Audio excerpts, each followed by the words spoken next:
परम सतगुरु प्यारी साध संगत जी, राधा स्वामी जी। साध संगत जी, वाराणसी की गलियों में बसी उस रूहानी खामोशी की जहां कल हमारे सतगुरु बाबा जी और हजूर जी के कदम पड़े। कुछ संगत को यह बात अचंभे में डाल गई कि बाबा जी मंदिर में कैसे जा सकते हैं। वो जो हमें सिखाते हैं अंतर्मुखी होने का रास्ता, खुद किसी बाहरी इमारत में क्यों गए। पर संगत जी, क्या मंदिर सिर्फ ईंट पत्थर की इमारत होता है? बाबा जी ने कभी नहीं कहा कि धार्मिक स्थानों से दूर रहो। उन्होंने सिर्फ इतना कहा, वहां जाकर कुछ सीख कर आओ। हर जगह कोई ना कोई रूहानी किरदार बसा होता है, कोई ना कोई संदेश छुपा होता है। साध संगत जी, धर्म को देखने का नजरिया ही असली भक्ति है। मंदिर हो या कोई कोना, अगर वहां से सीख मिल रही है तो वो भी रूहानी सफर का हिस्सा है।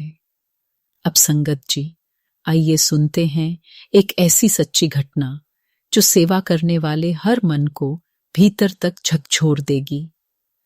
अहंकार के उस एक पल की कीमत क्या होती है, ये जान लीजिए।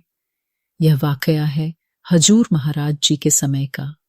एक पाठी जिन्हें शब्द सेवा का सौभाग्य मिला था, हर भंडारे, हर देश दुनिया की यात्रा में हजूर जी उन्हें साथ ले जाते।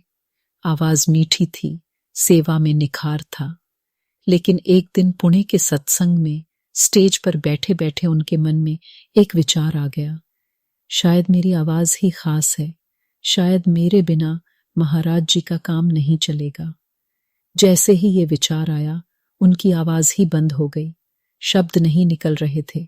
गला सूखा, मिश्री खाई, दवाई ली, पानी पिया, कुछ काम नहीं आया। तभी उन्होंने हजूर जी की तरफ देखा और भीतर ही भीतर क्षमा मांगी। हजूर जी की बस एक नजर पड़ी और उनकी रुकी आवाज लौट आई। उस दिन उन्होंने जाना कि सेवा का मतलब मैं, जहां मैं आया वहां सेवा खत्म। ठीक ऐसा ही वाकया मशहूर गायक हंसराज हंस के साथ हुआ। एक समय था जब वो बाबा जी को नहीं मानते थे। जब पहली बार सिकंदरपुर में बाबा जी के सामने गाने बैठे तो उनके होंठ हिले, पर आवाज गायब। तभी बाबा जी ने स्नेह से कहा, अब फिर से गा, और आवाज लौट आई। हंसराज हंस जी ने खुद कहा, उस दिन मैंने खुद को बाबा जी को सौंप दिया। संगत जी, सेवा सिर्फ हाथों से नहीं होती, सेवा तो भाव से होती है। एक बुजुर्ग सेवादार की कहानी याद आती है, जो शरीर से कमजोर थे, बस एक मुट्ठी मिट्टी उठा पा रहे थे। किसी ने हजूर जी से कहा, ऐसी सेवा का क्या फायदा? हजूर जी ने कहा, सेवा का मापदंड काम नहीं, भावना होती है। एक मुट्ठी में अगर सच्चा समर्पण है तो वही सेवा लाखों टनों से बढ़कर है। साध संगत जी, जहां सेवा है वहां मैं नहीं कि नहीं होना चाहिए। नहीं तो सेवा सेवा नहीं, सिर्फ एक दिखावा बन जाती है। इसलिए जी, सेवा के बाद भूल जाना चाहिए कि कुछ किया है। मालिक को सिर्फ वो सेवा प्यारी लगती है जो दिल से हो और जिसमें कोई दावा ना हो। तो चलिए जी, आज की इस संगत को यहीं विराम देते हैं।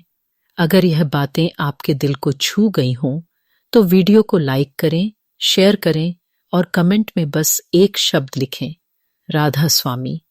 गुरु प्यारी साध संगत जी, राधा स्वामी जी।